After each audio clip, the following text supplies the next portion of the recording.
So now for the Western Conference playoff picture. Let's start at the top.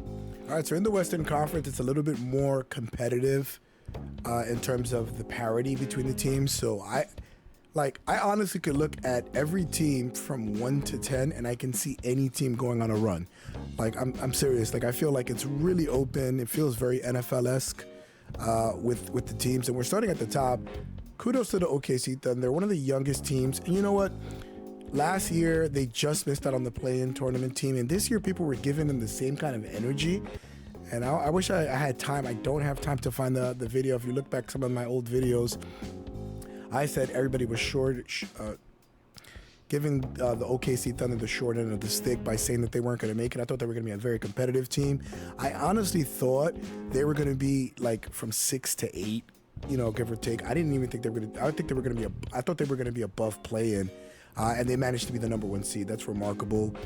SGA is a late season rise for MVP. He's going to get a lot of votes. I want to say he's going to get, I think a really good showing for him in the MVP would be about 40% of the vote. The last straw poll had Joker getting 3 out of 4 votes, so it should be very interesting. And with OKC, they're young.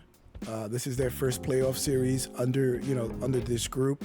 I think they are ripe for an upset.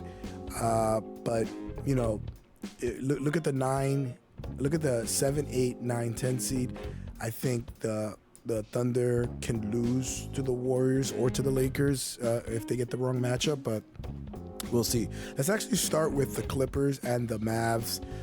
Historically, Luka has dominated that franchise. It doesn't matter if they put Paul George or Kawhi on him. Luka just absolutely owns them. There's a funny historical clip if you want to look up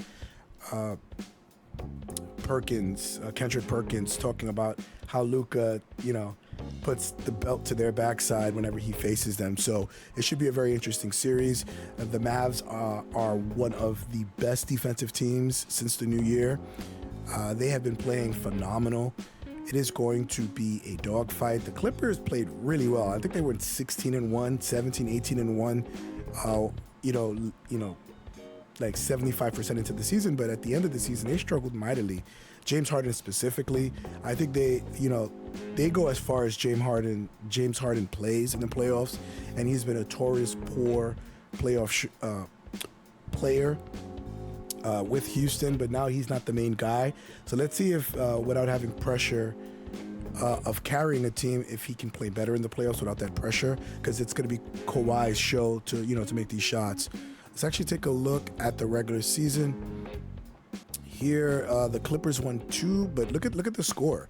All right, so the Clippers won 2 out of 3 here, but that again doesn't mean anything in the playoffs. I think the Mavs are going to win this series. I don't see how the Clippers win, to be honest with you.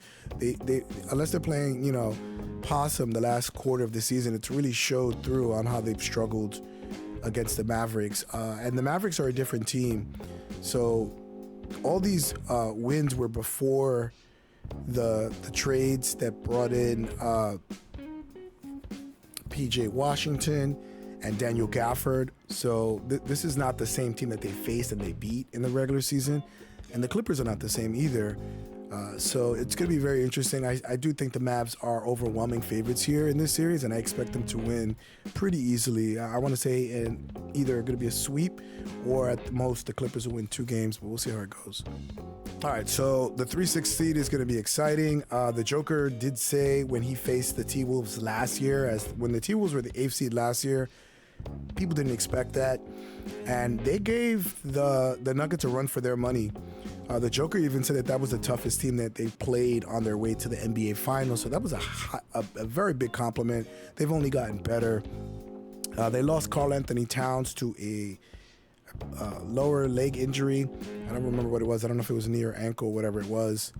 It could be shoulder. Who the hell knows? I don't know. He had an injury, and they didn't have him, and so they kind of slipped a little bit. They ended up being either tied or within 1 game of the Thunder and the Nuggets, so it was very close.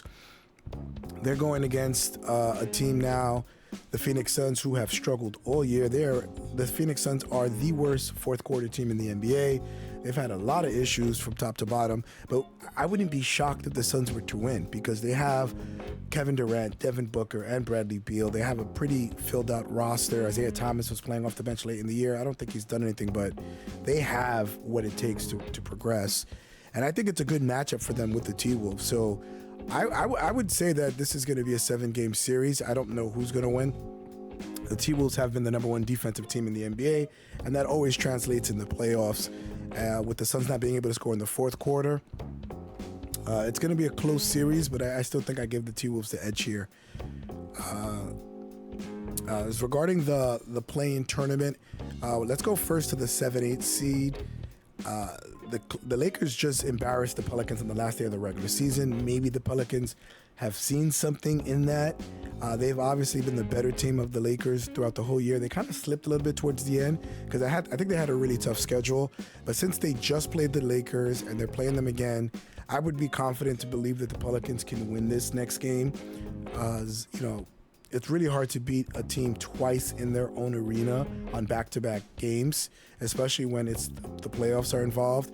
Maybe the Pelicans were not giving it their all because they weren't really playing for much other than to jump up to that Phoenix seeding. I mean, and maybe the Pelicans feel like the Lakers or the play-in situation is a better avenue for them to get,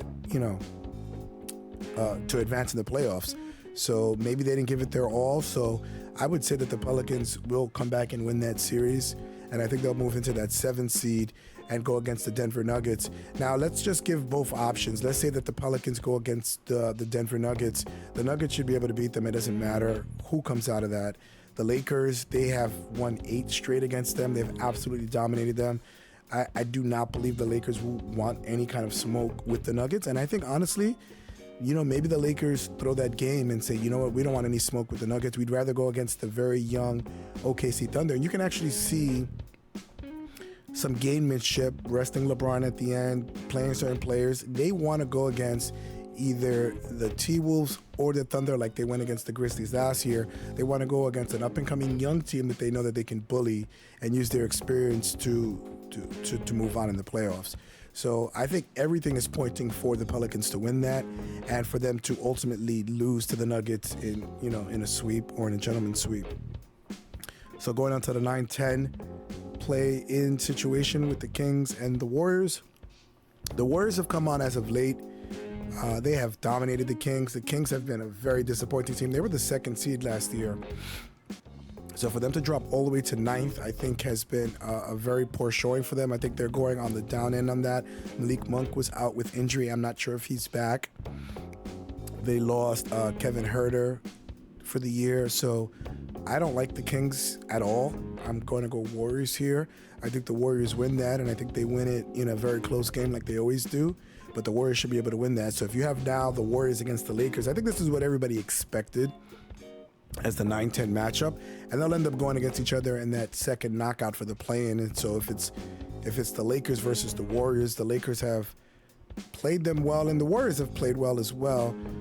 So it'd be tough, but I like the Lakers' size here. I like what Anthony Davis does in these tough situations, whether it's the in-season tournament or any kind of clutch situation.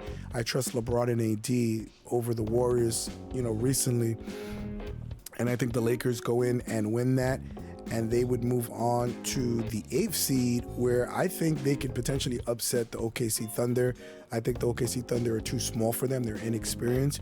So the Lakers, I think they're going to navigate themselves to face the Thunder some way, somehow.